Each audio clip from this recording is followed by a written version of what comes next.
So don't take that. We won't take the... Yes, let's be the Pods. in Springfield.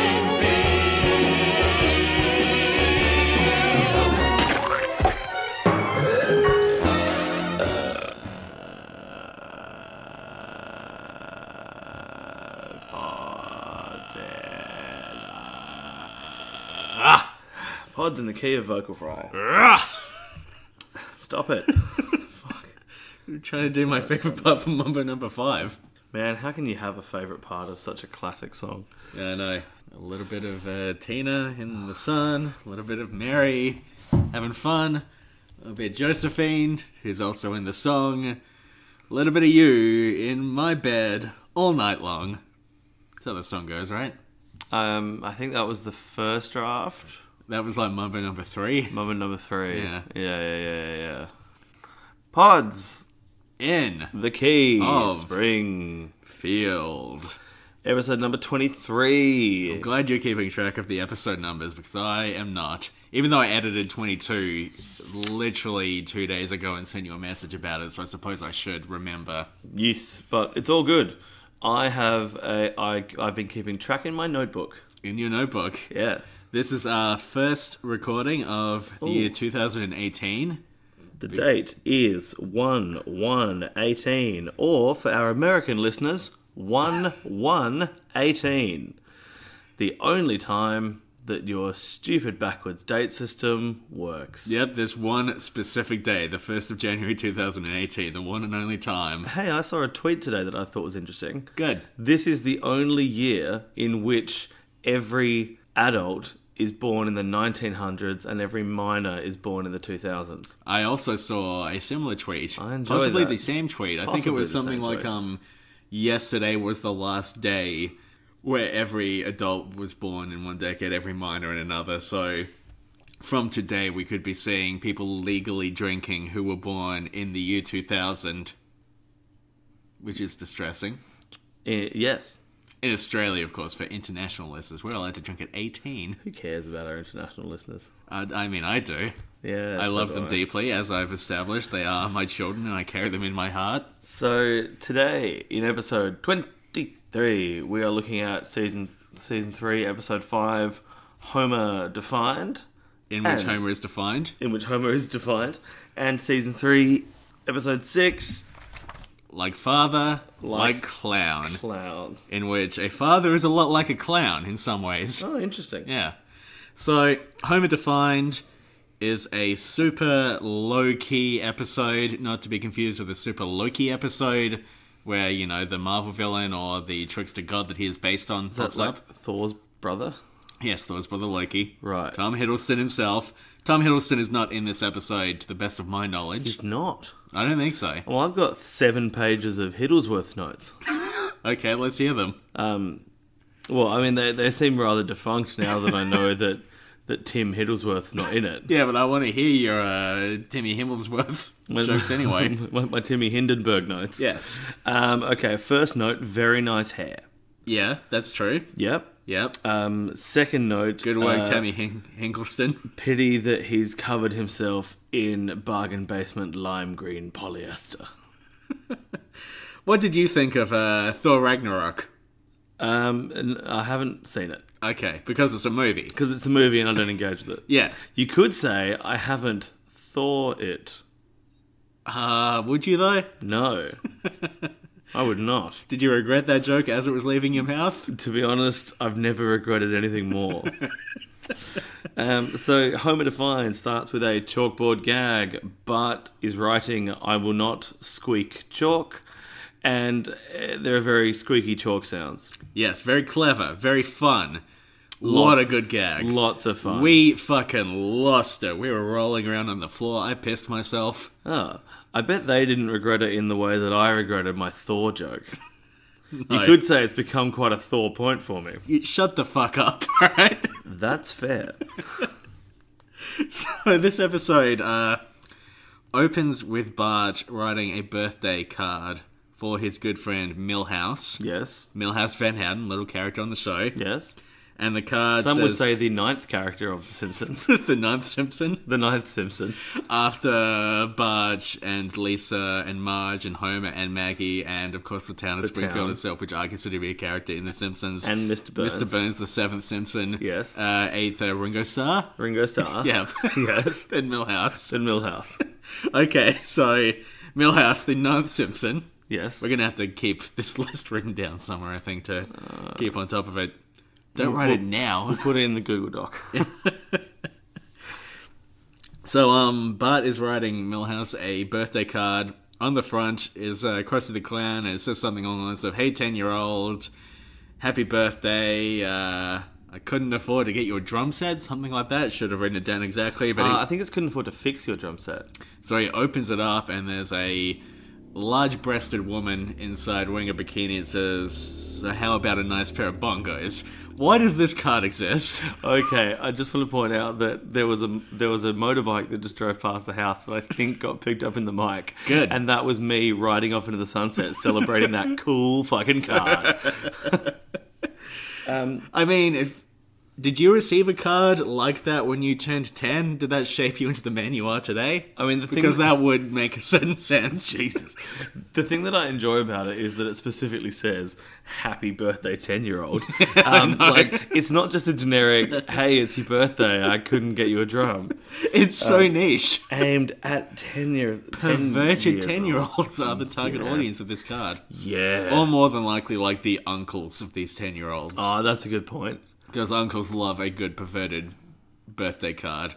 And bongos. Check out the pair on that one, they'll say. Yeah, no, interesting card. Yeah, here in Australia we have a card like that, but it's only available for 9-year-olds. It's even worse.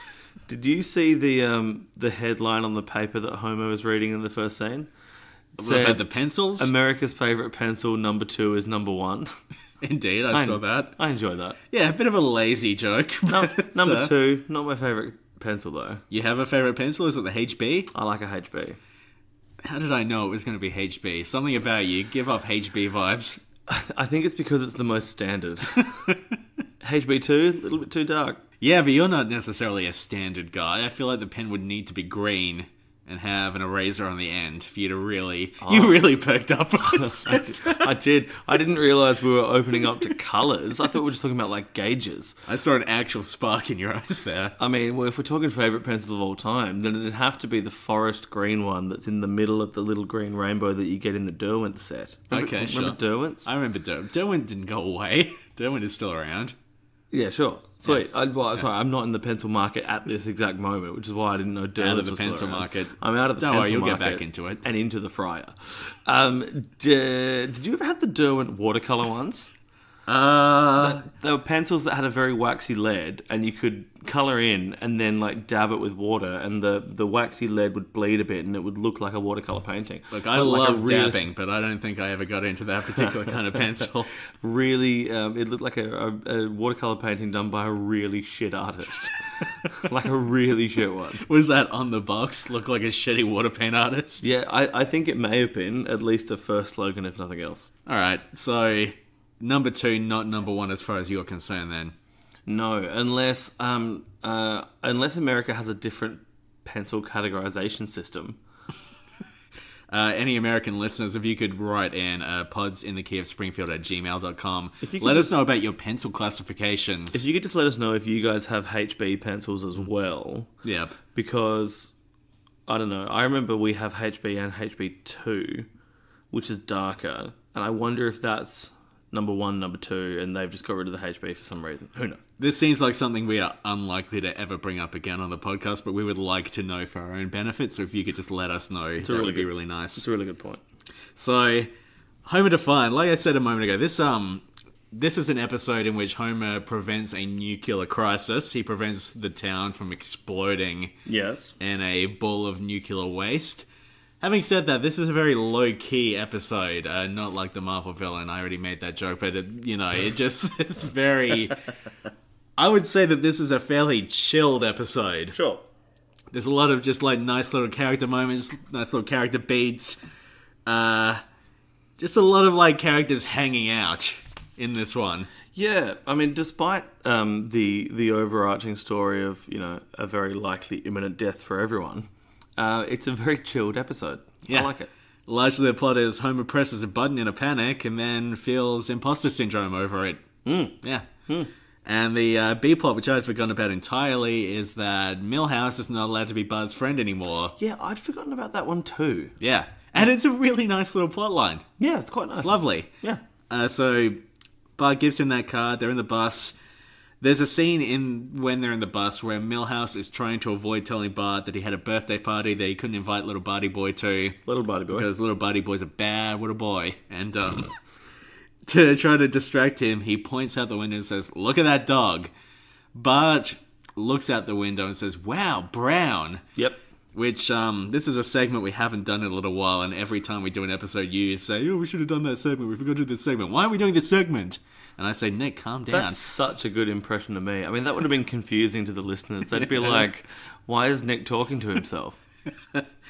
Oh, why is Nick talking to himself? I don't get it. Fuck, you've done it again. Diddums. Are you calling me Diddums?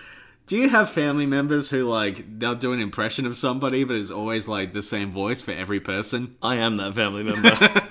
Because that's me just doing my grandfather's voice for every person he talks about. Just everyone just sounds like this. And they always use the line, "Oh, I didn't mean nothing by it." That's the other part of every story he tells. I see. Is somebody saying that specific. Most of my... If I'm ever retelling a story where I have a character, most of the character voices say things like, "Oh, all right, I'll just... all right then. All right then. All of my stories involve Dave Callan. Oh, I'll just go stand over here then, shall I? I'll just go stand over here then, shall I?" Anyway, I've drifted very far from the sentence. I was midway through.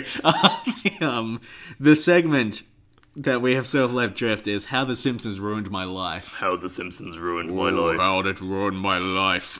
So, looking out and seeing something and saying, "Wow, brown," or "Hey, look, a blue car." Just reacting very strongly to very mundane things. I think is a thing that I do all the time, and it's because of The Simpsons. That's interesting. I feel like that's definitely it's a thing that I have noticed you do, actually. Yeah. Yeah. Extreme reactions to very mundane things. Yeah. With the comedic element being that I am having a reaction to something that doesn't matter. Yeah. Yeah. Hey, a fridge. Things like that. Yeah, that's something I said. That's something I say every time I walk into your house, actually. But that's not actually me going for the comedic reaction. It's just that I don't have a fridge at home. Right. And my milk spoils so quickly. Ah. Yeah. Your milk, it brings all the spoils to the yard. And they're like, put it in a fridge. God. They're Californians. Oh, I thought they were telling a security guard to put it in the fridge. Put that in the fridge, guard. Guards, seize that milk.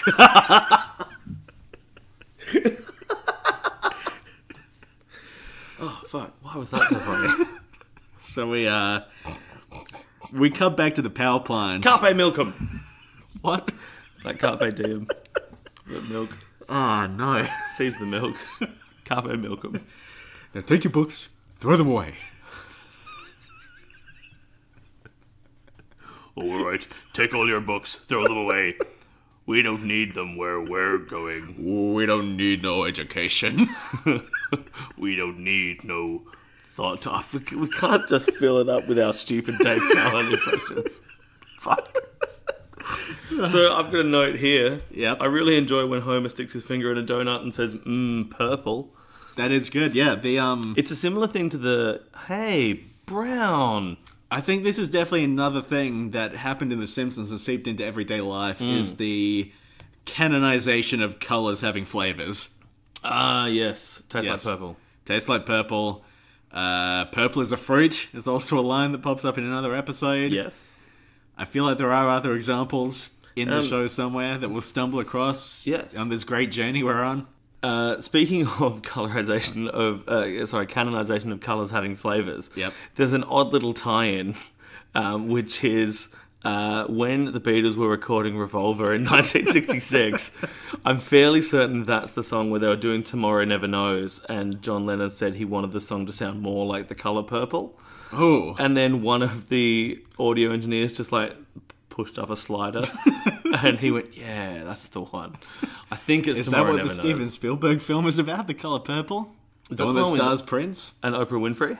Possibly. I haven't seen the film. Neither have I. I'm going into uncharted waters here. Yeah. Whoa, whoa, whoa, whoa, whoa! Fucking hell. Somebody will get that.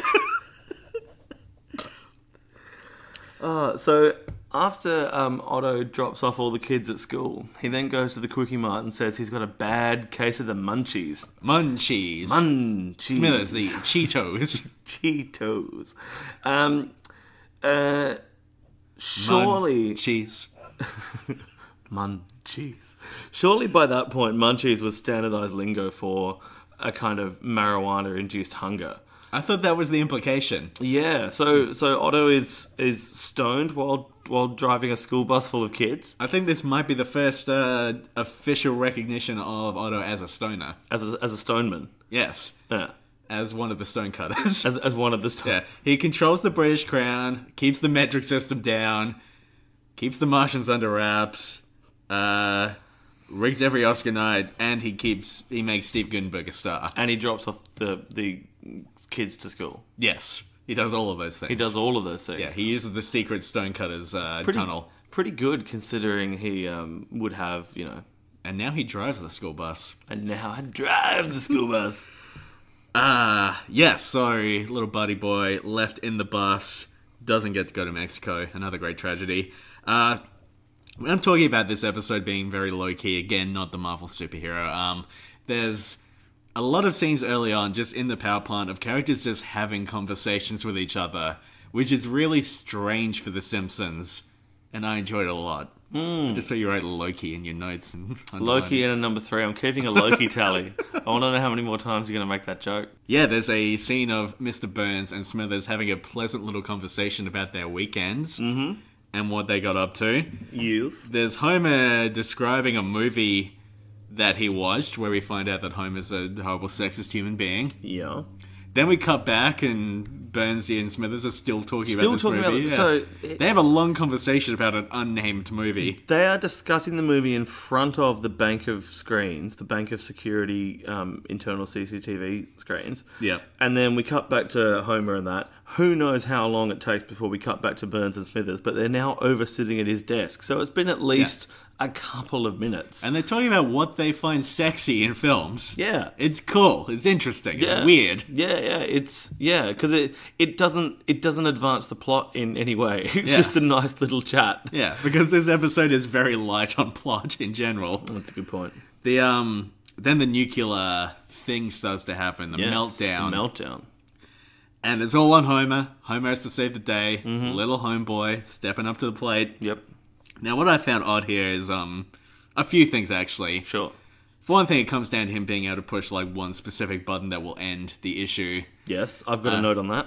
Once the meltdown kicks in, security doors lock Homer into this room, so he's the only one who can get in or out of Sector 7G. Yes. That doesn't seem sensible. No, it doesn't. That seems like a very poor... What if he hadn't been at his station when this had kicked in? Yeah. And the note that I've got is, if it is a one-button function, and obviously there are systems in place to recognise an imminent meltdown and do all the things like set off the alarms and shut the doors, then why doesn't the security system also just engage the function that the one button is required to do? Why isn't that automated? At the very least, the button should be very clearly marked. Very clearly marked. Yeah. And available fucking everywhere. Yes. There should be 19 buttons in the break room. Yeah, you should be able to smash a glass, press the button, the meltdown should end. Immediately. Yeah. But that's, like, if it was a long, complex procedure of things where there were the temperatures that needed to be checked and operations could only happen at certain times, I can understand it not being automated. If it's literally push a button and then the world immediately goes back to being fine, should be an automated procedure.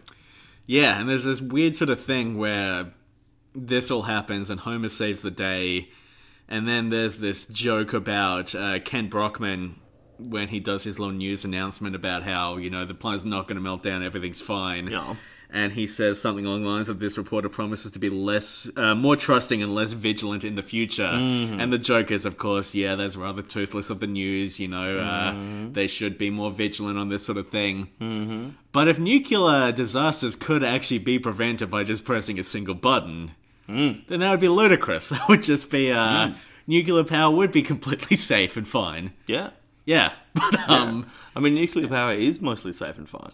My understanding from the looking really into it that I've done is that the majority of the things that went wrong were, early. Like the biggest one was Chernobyl in '85 or early '86, whenever it was. Yeah. But that was a power plant that was built in Soviet Russia, where they didn't have much money to build the power plant anyway, and so it was dodgy to begin with. And then the other big spills, there was one in India and somewhere else. Well, there was one in Japan not that long ago. Yeah, the one 11 years ago in Japan, but that was as a result of, that was a unprecedentedly large earthquake that caused that one, I think. Yeah. So, I don't know. It's got some dangers, but it's reasonably fun. But anyway. As long as you press the one button. As long as you press... fine. Exactly. It should be an automated system. Something I found really interesting is when we see the coverage unfolding about the imminent meltdown, and you've got, Frank with his map of places that are going to be affected and all that kind of stuff, the residents in the nursing home flick over to Wheel of Fortune. This weirdly reminded me of a story about September 11. Oh, good. Okay. So there was a kid at my school. It wasn't me, was it? Nope. It was a guy called Tom. Because we went to the same school, even though we weren't allowed to talk because your mum said that I was a bad influence and I wasn't allowed to go around your house. That's a forgotten bee story to our schooling, isn't it? Yeah. Yeah, forgotten bee story. Bee Story, by the way, not a very good movie, but No, Bee Movie was okay. Yeah. Bee Story was no good. Fuck. It was a good Bee Story, though. That What? Story about Grandpa Simpson falling in love with Bee. Oh, Bee! Oh, that's good. Yeah. Yeah. So, back to 9/11. Oh, man. Every now and then, I get shudders when I think about the episode where we covered that episode of The Simpsons where Abe falls in love with Bee.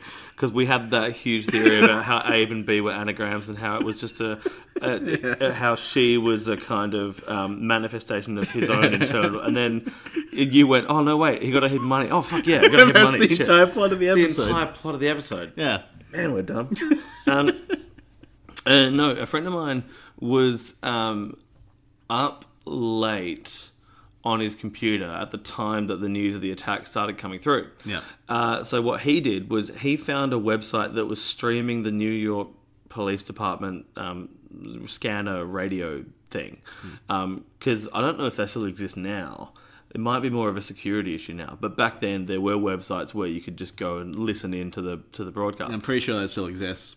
Yeah, apparently at some point during all the frantic messages back and forth about getting to the places and doing the things, they started playing REM's "It's the End of the World as We Know It" and "I Feel Fine." What? Over the police radio?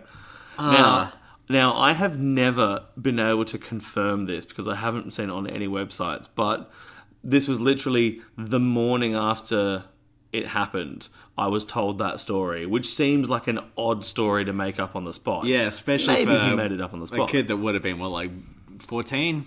15 maybe? Yeah, 14. Would have been 14. So that's kind of too good a joke to be telling the next day for it to be real. Yeah, right? Yeah. Yeah, and it's an odd, offbeat joke as well. Yeah. So, I don't know. When I say for it to be real, I mean for it to be a real joke. I feel like maybe that might... Yeah. Yeah. Huh, that's very odd. So this Wheel of Fortune thing reminded you of that? Because they switched over to Wheel of Fortune. Yeah, because they switched over to Wheel of Fortune as a pleasant escape from what was happening. Yeah. Yeah. Although that song is not a pleasant escape, I would think, from the... Look, I don't think any REM songs are a pleasant escape, but that's because I'm an opinionated punk rocker. You know what is a pleasant escape? The actual process of REM, where you go into a really deep sleep. I see what you did there. Yeah. I do enjoy I took the anagram or the initialization, if you will. I saw you give me that look, and I had to correct myself. I was going to correct you to acronym, but then you're right. There would have been a subsequent correction to initialization, so that's good. I have a question about Employee of the Month. Okay, good. So you know how they revealed at the end of the ceremony, they revealed the wall of Smithers Employee of the Month. Because Homer is announced Employee of the Month for having prevented this nuclear meltdown. Prevented the thing. And so they do a big old ceremony. He's presented with a 20-pound ham, which I looked up as a 9.3 kilogram ham. Large ham. Fair amount of ham. A plaque and a coupon book. Yep. And then they put his picture up on the Employee of the Month wall, which for some reason is at the back of the auditorium that they're in, which doesn't make any sense. Yep. But also we see like 100 pictures of Smithers. The joke is that he's the only other employee who's ever been good enough to win it. Yep. Do they do the ceremony every month when it's Smithers? Or Smithers. Has he got mountains of ham at his house? I was wondering Mountains that of because ham. it seemed like a very nice little ceremony and an unusual thing for Burns to do. Yeah. To hold a ceremony to celebrate one of his workers. Yeah. Like that. And I assume like all that other stuff was related to him preventing this disaster, whereas the Employee of the Month is like a separate sort of reward, and there usually wouldn't be a ceremony for it. Wait a minute. I've just realized there's like, in season 5, there's a whole plotline about Homer being upset that he's the only employee who hasn't won Employee of the Month. Fuck. Because the inanimate carbon rod wins it. Oh yeah, Rodsy. Yeah, Rodsy. Rodney. So that's... Wait a minute, what does that mean for the canon of the show? For the canon of the show, well, you've heard... So this isn't omelette egg flip theory. I don't have a theory. I don't have a name for this theory. Yeah. But I have expressed my thoughts previously that actually, even though we are watching episodes in chronological order, the stories and days within those episodes do not happen chronologically. Indeed. Every Simpsons story... Because the episode... Sorry, I should clarify. Because nearly all of the episodes reset to 0 at the end of it, I think that all of these stories are happening at the same moment in time. Separate from my omelette egg flip theory, Yep. which is 2 timelines crossing. Yep. This is infinite timelines happening at once. Yep. So maybe... I was about to say Simpson Homer. Jesus Christ. I should point out we're recording... Well, we've already mentioned we're recording on New Year's Day, and New Year's Eve was a big one, so I'm not firing on all cylinders today. I'm feeling good. Yeah, well, bloody good on you. Not completely lost whatever train of thought I was on. So Homer is... At the same time, in one universe, Employee of the Month, and in another universe, never having been made Employee of the Month, because every episode of The Simpsons happens at the same time in multiple universes. I would like to point Different out to omelette egg flip theory. that this is more or less the central conceit of the TV show Rick and Morty. Rick and Morty having appeared, of course, in a Simpsons couch gag fairly recently. So there's some definite... I suppose the issue there is that you have to be very smart to understand Rick and Morty, and I'm simply not smart enough for that. Hey, Nick. Would you like some McDonald's Szechuan sauce? You wouldn't get it. It's a Rick and Morty. It's a Rick and Morty joke, and you have to be very, very smart to understand. See, I thought I wouldn't get it because of the low supply they had. That's also one of the... Yeah, but it's right. mostly that you have to be really clever. Yeah. I should probably just give a little clarification that Rick and Morty is actually very good, and I like it a lot. Am I Pickle Nick? I guess you would be Pickle Nick. Or am I Nickel Rick? Nickel Rick. Just Rick, but made out of nickel. Made out of nickel, yeah. Justin Roiland, if you are listening, we would be interested in pitching you a Nickel Rick script. Justin Moynihan, if you are listening, do you know Danny DeVito? Because James would really like to meet Danny DeVito. DeVito, if you're out there, you might remember a few episodes back I said that I was more than willing to get rid of Nick to get you on the podcast if need be. That offer is still on the table. I will reach out to you as many times as I need to. But you're not going to be able to get rid of Nickel Rick. No, Nickel Rick is set in stone. Yeah. Yeah. You know what Nickel Rick likes doing? Pickleback shots while listening to Nickelback. All right. That's good. That's good to know. I was about to say, is that good? And then you clarified what bit of good you meant. I'm going to cross that off. We've seen Marge knitting at one point. Does Marge knit? We see her crochet the blanket. I mean, she evidently does because you saw her knitting in the episode. Yeah. Yeah. I'm just conscious of it because I knit. There's a... Should we do a competition where I give away a scarf? Yes. Yeah, okay, cool. I will make a scarf. Okay, so we need to come up with a competition, I guess. We need to come up with a competition. Okay, so stay tuned. We'll come up with a competition to win a scarf. Australian entries only, because international shipping is bullshit, I assume. I've just had a really interesting idea for a series of scarves I could do. Okay. You know those... We're going down this path right now. Yeah. You know, there's that T-shirt where it's like... You're drawing me a picture. Where it's like the Simpsons family in pixel art form. Like the ultra simplified thing. Yeah. I could do a set of 5 scarves with like those corresponding colours. So like a long blue bit for Marge's hair, a green bit in the middle of her dress, and then like a little yellow bit and then her red shoes. Alright, that's mostly going to be fine, but how are you going to represent the 6th Simpson, the town of Springfield itself, in a scarf? Because you see, sometimes towns can be characters. Towns can be characters. I bet it's just a scarf, but on it says Springfield. Massachusetts. Exactly.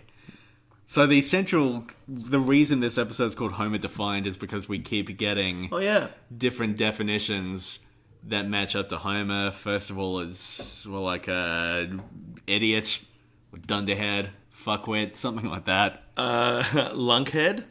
Lunkhead, sure. And then it's Lucky, picture of Homer after he prevents the meltdown by accidentally pressing the right button. Yes. And then at the end, the very final scene is that to pull a Homer has been added to the dictionary. Yes. And The Simpsons has a copy of this dictionary. Now. Yes. The thing I find interesting there is, so there, as you mentioned, there are 3 interstitials that show scrolling up a dictionary page. And then at the end of it, turns out... Actually, there might be there's another one that says fraud, I think. Oh. Because he's imagining, he has, like I said, he suffers from imposter syndrome, as we all do. Yeah. But the interesting thing here is that Homer actually is an imposter. Yes. Just like I am in everything that I do, I'm pretty fucking sure. I've got something else to say about that, but I'll come back to the dictionary thing first. So, at the end of it, it is a physical dictionary that they are looking through. But does that mean the other interstitials that we see of the other definitions are also in physical dictionaries? I thought those were just Homer imagining. How often is this dictionary getting updated, and how many versions of this dictionary are the Simpsons buying? Are they on a mailing list where once a week they get sent a new dictionary, just in case, on the off chance it's got a new word added into it? It seems like once a year, one of the dictionary companies will announce like the new words that are being added to the dictionary, and people always get really angry about it. They get really upset that, like, twerk is added to the dictionary because they're just, like, the fact that language is evolving is, for some reason, deeply upsetting to people. Yes. And they go into a profound rage about how, whatever age they consider to be the best age is the only age that matters to anyone, and any words that have been added after about 2002 are pointless. That sort of thing. So, very on the ball for this dictionary to... not only update itself so fast, but to just hear about this one guy in the town of Springfield who had one incident that is apparently worth adding to their dictionary. Actually, that's a good point. Although it did enter the national vernacular very quickly. Pulling a Homer. I don't think I've ever used the phrase, despite having used many, many of the phrases that have come up in this show. How did it get communicated back to Magic Johnson? Because there's the congratulatory phone call. Yeah. But then we find out that Homer's just a lucky idiot. Because I believe the definition is to succeed despite idiocy. Yes. Which could be the slogan for this podcast. If we were succeeding, sure. Oh, it hurts because it's fun. Yeah, but I don't know how I got back to Magic Johnson. Who could say?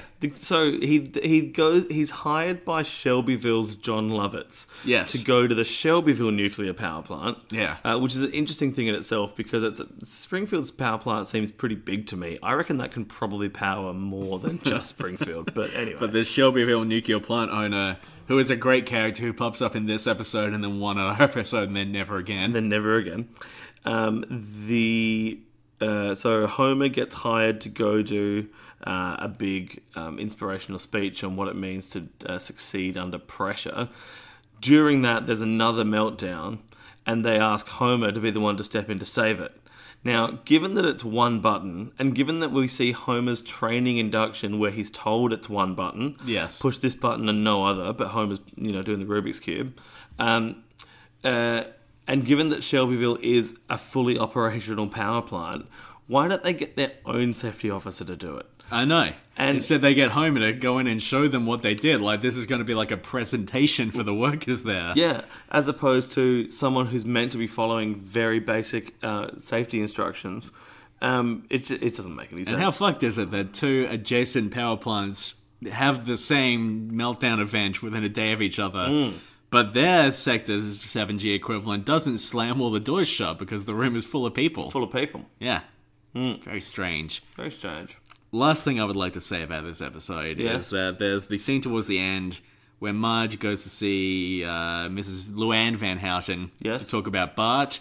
And it's a really, it sort of caught me off guard. It's a really sweet, lovely scene of Marge sitting down and saying, I know my son's not perfect, but there's like a spark in him. It makes him do bad things sometimes, but he's like a good kid. These kids only have each other. Really lovely scene of a mother, connecting to her son, loving her son, defending her son, which leads right into the next fucking episode, Like Father, Like Clown, in which a father abandons his son and then is let off the hook 25 years later. How's Jimmy segue over here? My takeaway from the Luann Van Houten scene, which also feeds into the next episode, I think that the Van Houten family are the only family in Springfield with eyebrows. With eyebrows, yes. Milhouse and Luann, and I'm fairly certain Kirk, have eyebrows. Big blue bushies. Yes. No one else, or maybe Hibbert has eyebrows, actually. Yeah, they got those BBBs. Big blue bushies. Big blue bushies. Yep. So now that we're heading into the next episode, Like Father, Like Clown, I'm just going to lift my book up to show you the notes I took for this episode. Nothing. I knew that because I was just watching you, and you went to turn over your page to the next one, looked at it, and then turned back to your page for Homer to find. So I thought, didn't take any notes, I guess. Didn't take any notes, thought I'd make a showpiece out of it. On this largely audio podcast, we have to paint a picture with our words. I actually... Look... We've got I don't think we've got any feedback on the bonus episode we put up a few weeks ago where we unwrapped presents live on air. I really enjoyed that episode. I thought it was a lot of fun. And I realise it's an entirely visual thing to do on an audio podcast, but guess what? Podcasting has no rules.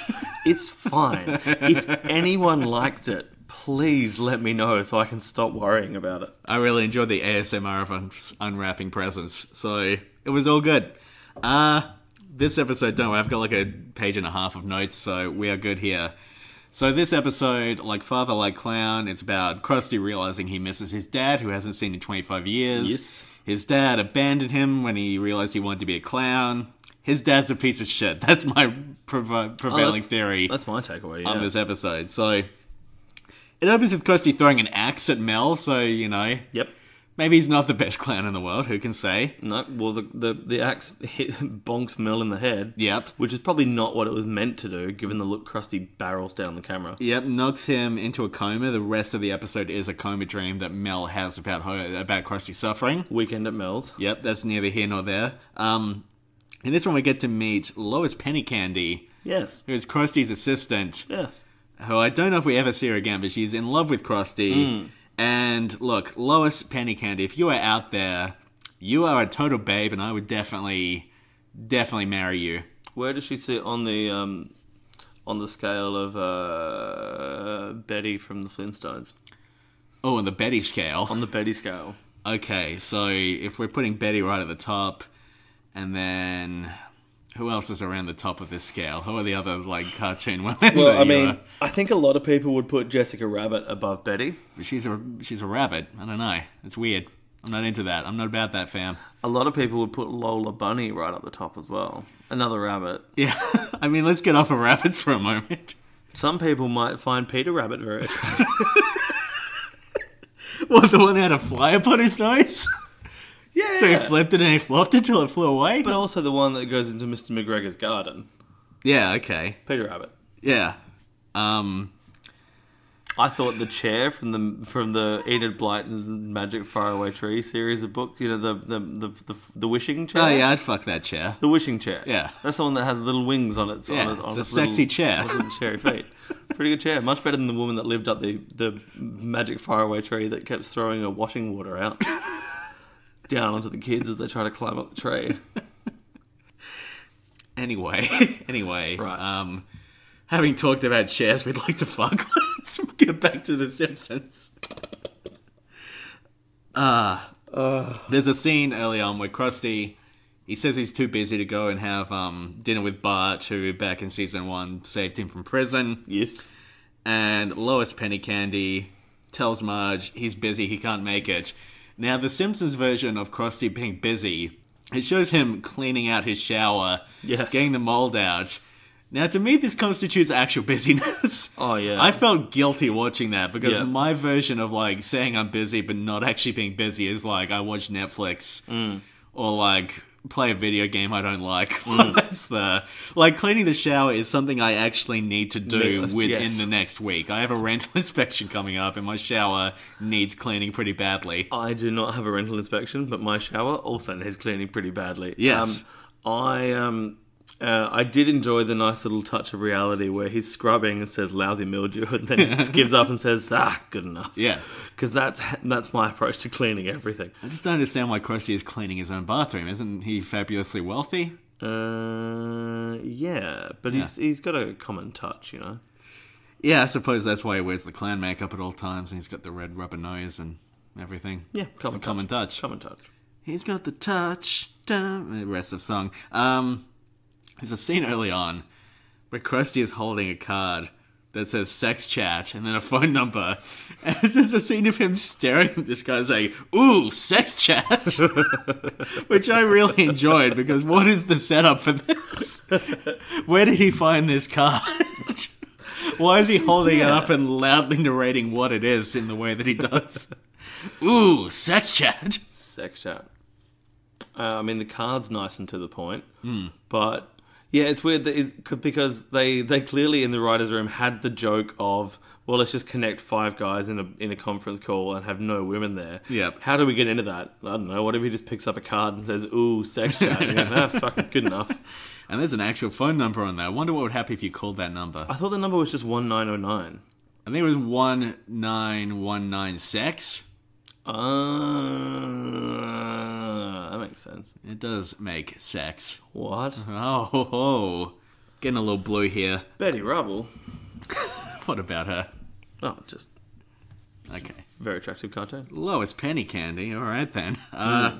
So eventually, Krusty goes... Initially, I thought Penny Candy was a reference to the Bond secretary, but she's Money Penny, isn't she? Yeah, I think it is, though. Yeah. Yeah. But, Penny Candy, Money Penny. yeah, I mean, the all interconnected. The word penny appears in both. Yeah. But, no, anyway, whatever. I don't see the connection between money Well, it's and like the candy. clown version. You know, clowns love candy. Haven't I always said that? Clowns love candy! Exactly. Was that an okay, Mrs. Glick? Probably. Sounded alright coming through my headphones. Write in, let us know. So Krusty, he goes to the Simpsons' house, has a little dinner, and then they get into Krusty's dad. It's very awkward the way they do. Just Lisa mentions Mel Brooks. Krusty starts crying and says, this reminds me of my dad. That's my Krusty impression, by the way. No, I think it's one of those things that I'd never picked up on it until this watching. Yeah. I think he actually refers... So he does the Jewish prayer, Hebrew prayer for before eating a meal. And then I think he says, saying the such and such brings it all back. So I think it's a connection to his Jewish upbringing as a child. I thought they were saying talking about the Jewish something. entertainers. Something. I think it was something specific to Mel Brooks. I think that was the Maybe. implication. We're looking it up now. Yeah, I'm just going to quickly look it up. At this point in the podcast, James and Nick took a moment to look up what the line from the episode was. I'm saying this because editing around these things is often very awkward. Saying the Bruca brings back a lot of painful memories. Oh, it is the Bruca. They've just spelt it wrong on... They've spelled it wrong on Frinkiac. Berakhah. Okay, so it is the Bruca is the prayer.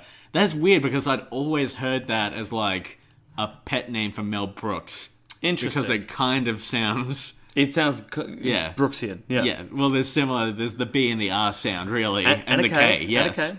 So I always thought it was a reference to Mel Brooks. And an oo/o. Yeah. Yeah, that's interesting because to be completely honest, I don't know what I thought it used to be. But in today's watching, I was like, oh no, he must be talking about the prayer that he That just makes did. a lot more sense. Yeah, doesn't it? Yeah. After like 85 misviewings of this episode, Yeah. I now finally understand. I'm glad we went into that. Yeah. And we delved deep on Krusty's shitty father, played by the, I've got here the great Jackie Mason, and then after that clarification, I say great because I know you're meant to call Jackie Mason great. I'm not actually familiar with anything he's done. I just know that no he's idea. considered the great Jackie Mason. Yeah, People yeah. love Jackie Mason. I know that at 420 he was a stonemason. Fuck. He was a stone cutter, yes. Oh, stone cutter. Yeah. Yes. Yeah, he kept the British system down. Sure. He held back the electric car. Yes. He robs cavefish of their sight. I like the idea that holding back the electric car could just be taken as literally like hanging onto the bumper and overpowering its engine. Could it? Well, yeah. Like I'm holding it back. I'm not letting it drive away. Yeah. Take that, Elon Musk. Yeah, Muskie. What's up, Muskie? So Krusty talks about his dad. And the idea is that when he was a kid, he said, Daddy, I want to be a clown. And he said, you Good. cannot be a clown. Good impression. Thank you so much. B.E. I've been working so hard on it. Yeah. All I wanted was your approval. So he works very hard. Daddy, I want to be a clown. And I didn't mean nothing of it. That's if your granddad wanted to be a clown. I didn't mean nothing. Didn't mean nothing by So it. he wants to be a clown. His dad says, nah, clowns are shit. Fuck you, kid. And then he becomes a clown. And by a very strange coincidence, he ends up performing at like a rabbi convention. Like the one place he knows he's going to run into his dad. Yeah, you'd think if you were Herschel Krustofsky, up and coming clown about, Yeah. that you would Clown about town, yes. clown about town. Yeah. You would probably turn down the offer to do the rabbi convention. Yeah. When you know your dad's the most prominent rabbi in the state or Yes. whatever. And they say this is his first gig, and his dad immediately disowns him. Yeah. And like, Who's Krusty getting- looks about 15. And also in that scene, maybe. Who's lining up a huge corporate gig as their first ever gig? Like, aren't there open mic clowning nights? Are there open mic clowning nights? How do you get into the clown game? Wouldn't that be great if you go to like an open mic night and someone just comes up with like big shoes and like a honky nose, like throws a pie in their own face? You mean someone comes up with big shoes to fill, big shoes to fill, Exactly, big shoes to fill. pie in the face, pie in the face. So imagine you seeing that. Who's this clown? Nice. Yeah. You know what kind of pie they would use if they were on a budget? They'd use the really small ones, the party pies. So you'd be at the open mic night and this guy would be like, man, I got this funny looking dick. And then that guy walks up. And the next Is that your impression of open mic comedians? yes. Hey guys, you know when you've got like a funny looking dick? Yeah. Hey, has anyone else ever had chlamydia? So I went to my dad's place the other day. And he's got a real funny way of talking about things. He disapproved of my girlfriend, right? He referred to her as Clam Lydia, and I was like, Dad, please, she's been tested, she's clean. Did you ever notice that women just be bitches? So anyway, So really going hard on the, we on the open mic comedians here. take that open mic comedians. There are lots of open mic comedians I really like. Yeah, like And- the majority of them. and- Fantastic. yeah, but god damn, there is. And the thing is, because I'm a reasonably nerdy and intense comedy fan, the number of times I've been an open mic comedian and someone's doing quite well in their set and I'm really enjoying it. Yeah. And then they start a joke and I just go, oh god, I see everything that you're going to do in this joke. They pull out that And ukulele and they perform that like 6-minute song, and the only joke is the chorus. Yes. Yeah, I did a gig with one of those recently. brilliant. It was tedious. So little Herschel Krustofsky, Yep. pretty good lining up a corporate gig when you're 15. Yeah, only to immediately get abandoned by his father for 25 years. And the abandonment is His what father says to you, "I'll see you again in 25 years," and then he's stuck in the Black Lodge for the rest of the time. I'm sorry. and the green bits of hair coming out of the side of Herschel Krustofsky's scalp are the twin peaks. That's true, they are. It's given me something to think about. No, it hasn't. It's fine. I'll leave it. I think there's a... Herschel Krustofsky. Oh, I don't know how You to know, riff on we Twin have a Peaks. few listeners who came to this podcast after hearing me on a Twin Peaks panel at PAX. Oh, yeah. Yeah, they've told me that's why they're here. Yeah. I think his name was James, if you're out there. Possibly Sam Lindsay as well. Superfan we mentioned a few episodes ago. He definitely tweeted at us that he heard you at a PAX panel. Yep. Probably the Twin Peaks one. I think it was the Twin Peaks one. Maybe. Peaks. Was that the one you did with friend of the show, Paul Verhoeven? It was the one I did with a friend of the show, Paul Verhoeven. Paul, I'll allow the plugs, Verhoeven. Yep, 28 plays later. Not the director of Showgirls at all. Why did I go to Showgirls? That's his Why worst did film. you go to Showgirls? RoboCop. He did RoboCop. Paul Not the Verhoeven Paul Verhoeven did- that I know, but a Paul Verhoeven directed RoboCop. And he's in 28 Days Later. Yeah, Danny Boyle's 28 Days Later. Yeah. He plays the zombie. Right. Paul Verhoeven's the Yeah, zombie. yeah. Is he also in Fido, the movie where Billy Connolly plays a zombie that someone gets as a pet? You're thinking of the dog Fido. Oh, the dog Fido. Yeah. From the nursery rhyme. Yeah. Sweet. The interesting thing about Hyman Krustofsky's tactic is the reason he doesn't want Krusty to be a clown is because clowning brings shame on our family. I do not understand the idea that abandonment of a child is going to bring less shame Yes. than clowning. Well, he doesn't have a family after that. His son is his only family that we It ever almost see. seems like a bad parenting tactic. I would go so far as to say that Hyman Krustowski is a bit of a... Would you? I mean... I'm busting out the big guns on this one. Yeah, no, that's fair. Does Krusty... I feel weird referring to him as Krusty when he's still a kid. I feel like I should call him Herschel. But does Herschel become, like, a ward of the state then? Like, does he go to, like, a state-run fucking... Well, there's the section of the show where he leaves the Simpsons house and he wanders the streets and he goes and, like, sleeps in a bus stop. And that's weird, because he has a house now. Is this meant to be like this is a life he has lived before and he's revisiting it? He's returning to not an infant state. But the stage, He's that's an interesting one. He's going back and reliving his past, so that he can go and change his past mistakes, James. Sure, but he didn't make any past mistakes. This is all on his dad. Right. It's all on the dad. It's so strange to me. This whole thing. You know, the only thing that would have made this episode have a less satisfying ending if they did what they always do, and if they'd magically flipped it so it was all about Homer at the end. That's literally the only way that this could have been less satisfying. Yeah, it is very strange. Like, the dad just shows up. He's like, "Son, I forgive you," or whatever. And he's like, "I love you, Pop. I'm Krusty." And then they, like, sing together on the air, and everyone's, like, all teary and happy, and he tells him he loves him. It's fucking weird. Yeah, it's weird. Because, like, to get personal for a moment, I haven't seen my own dad for, like, 16 years. Sure. And the idea that if he suddenly reappeared and said, "Hey, yeah, sorry, I'm back," you know, you wouldn't have, like, a tearful, happy reunion where you take him onto your TV show and dance around like a lunatic. Hang on. First of all, you have a TV show? Yeah, it's called Pods in the Key of Springfield. Ooh, shit. Wait. Ooh, you weren't meant to know about that. Wait. Is that... Is that why I've been seeing Danny DeVito come up in your recent call list? Are you doing a TV show with Danny DeVito? Can you excuse me for a moment? I just need to lean into the mic and just say something secretive to... Okay, well, Don't worry about who it's to. It's, I'm not wearing headphones, so I don't think it'll be a problem. Danny. Defeats. I think Nick's onto us. I think he's picked up on the fact that we've been doing the TV show, and look, we're going to need to move the operation forward. Okay? Is Paul Verhoeven involved in this? Paul Verhoeven? Yeah, The director, or just the guy I know? friend of the show. Well, they're both friends of the show. One's a friend of the podcast. The other's a... Fuck, I did it again. Wait, have you've been getting Hollywood directors on your TV show? Can you excuse me for a moment? I gotta just whisper something to the mic here. If I find out that DeVito's been espousing time travel egg-based theories on this TV show, I'm gonna be furious.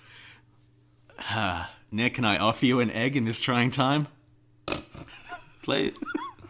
Just one more. Paul Verhoeven, if you are listening right now, big fan of RoboCop, by the way, but we need to move the operation forward faster than we thought we did.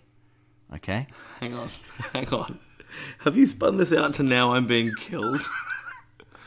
I think that was the implication, yes. Weren't we just talking about how abandonment is a bad tactic? And you've escalated it to killing me? That's not abandonment. Well, I mean... That's removal. Oh, yeah, fair. Yeah. Fair. That's fair. Now, there's a scene in this... I take it all back. In this episode... I take it all back. It's a valid tactic. Happy? Fuck. Look, would you like to come on the TV show? You can be a guest. Okay, sure, please. Please, guest me on your TV show. I mean, let me just check my phone for... IFC cancelled us. There's no more TV show. It's gone. What's IFC? It's the station that the Comedy Bang Bang show was on. The International Film Channel? I think that might actually be it. The incredible fucking cast of things. Sure, why not? Sure. There's a scene where Krusty goes into a newsagent... Illinois fried chicken. Illinois fried chicken. Illinois fried chicken. Less popular than the Kentucky stuff. It's Illinois fried chicken. It's based on the Sufjan Stevens album. Really good album. Fucking Krusty goes into a newsagent. And he's looking at the magazines. And you've got, like, Ballpoint Weekly, which is devoted to pens. You've got Jewish Father. There's all these, like, very niche magazines. Very niche magazines. Something The Simpsons does quite a lot. And something that, as a kid... This might be another How The Simpsons Ruined My Life, by the way. As a kid, I used to read a lot of video game magazines. Watch a lot of The Simpsons. Yeah. And I think I had it in my head that there was a magazine for, like, every niche there could be out there. For every interest. Yes. Interesting. Like, I remember once, like, eating a biscuit, like a new biscuit that had been released, and thinking... New biscuit? Hang on, I gotta drill down on this. What biscuit was it? It was the Arnott Quattro. The Quattro? Yeah, it was like the caramel peanut, like the biscuity inside. Yes, okay, the chocolate I remember. wrap. Yes, it was a very good biscuit. Yeah, but I remember the Quattro. It's like a fucking... Oh, God. I dove into that without remembering the thing. It's like a caramel crown on steroids. Yes, absolutely. Yeah. I remember eating one of those and thinking, is there like a magazine that has been previewing this biscuit for like the last year and a half for like biscuit enthusiasts? Showing screenshots of the biscuit. Yeah. Giving technical specs of the biscuit. Yeah, I like to imagine it'd be like video games where there'd just be like a 6-page breakdown of how this biscuit was made. This biscuit's going to have a 32-bit processor. We just don't have the nut ratio down yet. Don't have the nut ratio. Which is also a problem that I have in the bedroom. He's only gone and done it. That's the joke I decided to make, and now it's been made. Dan Castellaneta in this episode, much later on in the episode, plays a radio guy, a DJ, I suppose, an uninterested radio DJ hosting a community radio show. Yep. On the show Parks and Recreation, many, many years later, he plays essentially the same character. Sure. Are The Simpsons and Parks and Recreation set within the same universe? Well, that's interesting. Okay, let's look. Can you expand further on other links? No, I cannot. Perfect. Is Amy Poehler Maud Flanders? Do you think when Maud dies on The Simpsons, she becomes Leslie Knope in Parks and Recreation? Possibly. Okay. I don't know. I should clarify. I have seen literally 0 seconds of Parks. I've seen a couple of GIFs, Okay. reaction GIFs. Do those count as no seconds? I don't know. Do they? I mean, well, so, okay. I suppose I've seen. To see a complete second, does it need to have the sound as well? I think it might. Although, but if it's got a caption under it, does that then replace the sound? See, I don't think I've absorbed any Parks and Recreation in the content delivery method through which it was meant to be absorbed. Okay. I've only seen it through GIFs.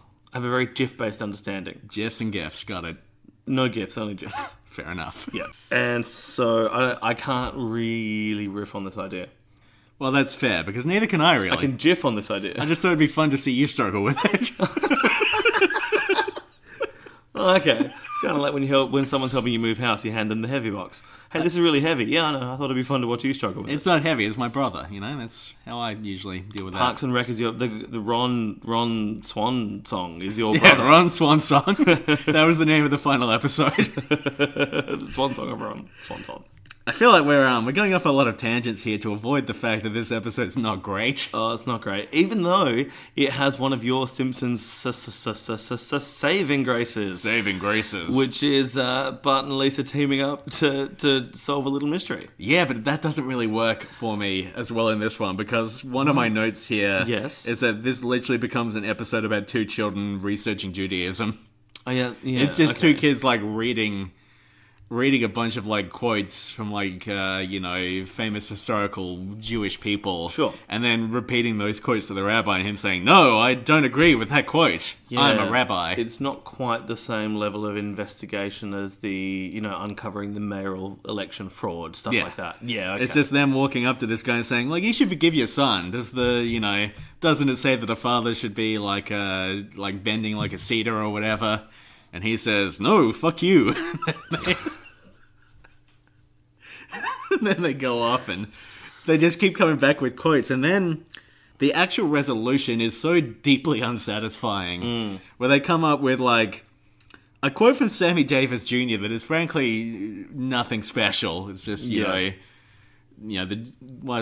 Jewish people are a swinging people, they went through so much suffering, but they endured. It's like, never have I heard the plight of my people summed up so eloquently. Like, okay, first of all, yes, you fucking have. This is not that impressive a quote. Not that impressive at all. It's like, oh, if Sammy Davis Jr. said that, then I guess I've been wrong for 25 years. Yeah. Yeah, it is a completely unearned resolution. Yes. I mean, I get that, because obviously they spell it out. Because he then says, well, if an entertainer can think like that, maybe I've been thinking about entertainers wrong for this entire time. Yeah, if an entertainer could have spoken these two sentences. Yeah, but it is not eloquent enough to get that turn. And he hates his son so much. And also, the episode, when he discovers that it's Herschel at the rabbi convention, I'm fairly certain he says, if you'd been a musician or a jazz singer, maybe I would have been able to cope. But this, a clown? You know what And then the resolution comes from a musician. Okay, so I've just realised what this episode should have been. The episode starts off about Bart. Oh, hang on. What are you doing? We're heading into James's Rewrite Corner. I don't remember which chords were. Anyway. James's Rewrite Corner.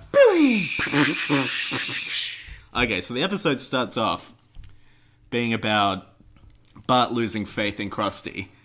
It's about, Bart doesn't believe that Krusty, cares about him, and then Krusty has to come and, like, prove otherwise. I prefer to think of it as Bart losing faith in Krustianity.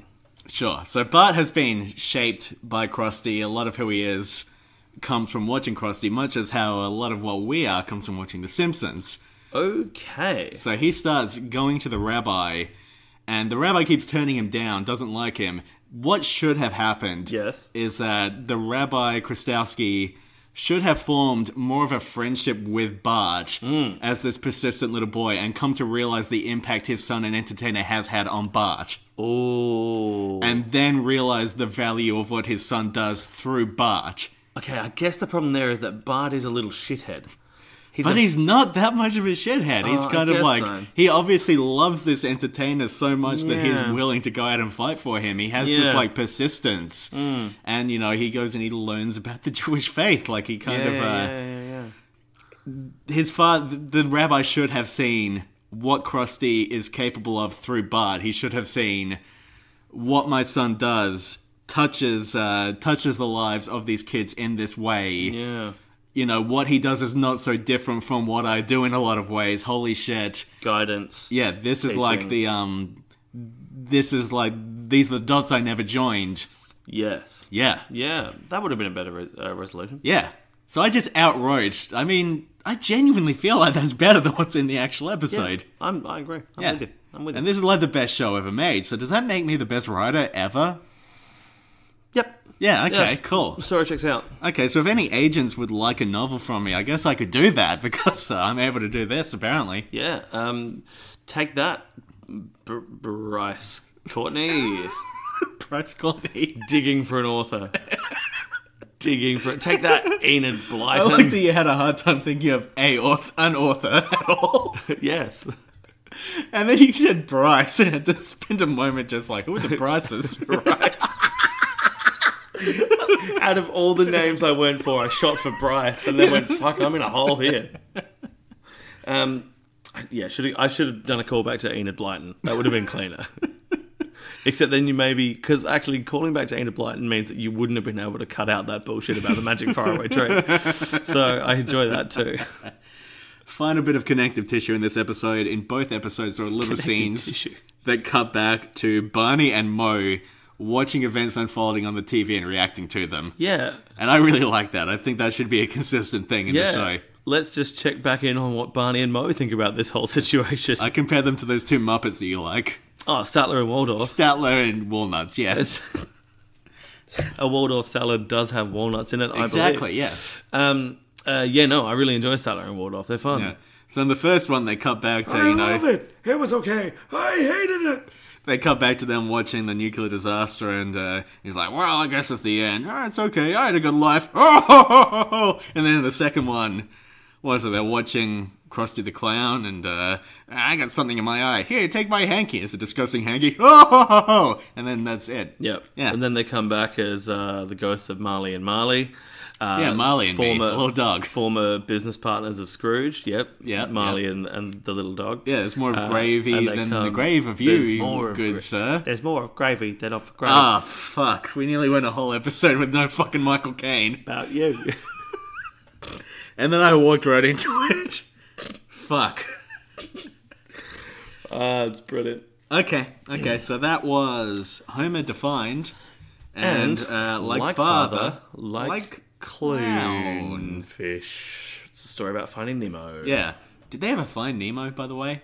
Unsure, haven't seen the movie. What about Dory? Did they find Dory? Dunno, haven't seen the movie. What about Susan, who they were desperately seeking? Is there a thing called Seeking Susan? Desperately seeking Susan. Oh, desperately seeking Susan. No, I think she's off with the Sisterhood of the Magic Travelling Pants. I don't think they were magic travelling pants. I think they were just travelling pants. Where did that come from? I don't know. Just naming movies that you know. Naming movies I haven't seen. That's great. Alright, well, so in the end, we liked one episode, didn't like the other quite as much. So it goes in this crazy world. You know what I've just realised? I need to stock up on ingredients so that I can make a Bloody Mary whenever I want. I've started getting into Bloody Marys. I can't do a Bloody Mary. All that tomato juice, it's just not for me. I'm literally annoyed because we're about to go watch another set of 2 episodes, and I'm really annoyed that I'm not going to have a Bloody Mary for it. Also, but you know what you need to do? Just go in front of your mirror and say Bloody Mary 3 times, and one will appear. Oh, nice. Also, I... Late last night on New Year's Eve, I thought to myself, I wonder how far into January I can get without drinking. And now here I am angry because it's 4:10 p.m. and it's 10 past 4 p.m. and I am angry that I can't make a Bloody Mary. Well, that's a good precedent to set for the year. I think so. Thank you for listening to our fun little podcast, Pods in the Key. Springfield, yes. Don't forget to like and subscribe. I am Jekyll on Twitter, Jickle. You are Nick Ibis. Nick Ibis. Nickibis. Collectively, we are Pods in the Key of Springfield, called Key Springfield on the Twitter. Yes, Key Springfield on Twitter. You can email us, podsinthekeyofspringfield@gmail.com, or on other social networks, you'll find us. You'll find us. Woozle Wuzzle, Happy New Year, thanks for listening. You got a thing for this? I might. Thank you for saving our power plant with that idiotic rhyming! Wow, Brown. Wow. Brown.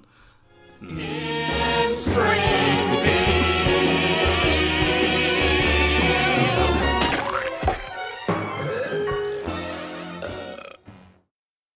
Do we need more sting for this? Was the stuff we had at the start any good? I feel like it wasn't, to be honest. Okay. This is becoming very difficult to manufacture sting at the end of it. I kind of feel like if we don't have a sting, it's not the end of the world. There have been a few where we haven't really had anything. I've just added like a clip from the show or something like that. Yeah. Clipsy. Yeah, Clipsy. Clipsy, the clip show character. Clipsy. What are we going to do when we get to the clip shows? I was just going to...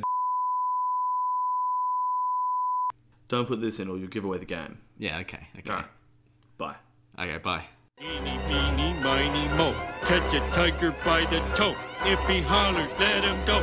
Eeny, meeny, miny,